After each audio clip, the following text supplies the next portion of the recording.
Today's video from Sam4S Help. We're just going to really quickly show you how you can use a calculator function on the ER180U register. You can access the calculator mode from the reg mode. So to double check you're in reg mode, if you type in 99 and then hit the mode button, you get reg.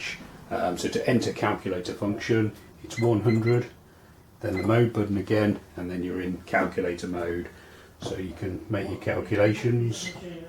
You've got plus, which is the RA button, an equals button down here, which is the cash button, PO is minus, and you've also got X time is your multiply button, and then you've got no sale, which is your division button. Once you're finished with the calculator mode, all you need to do is press clear, and then you return to the normal reg mode so you can carry on processing transactions on the till.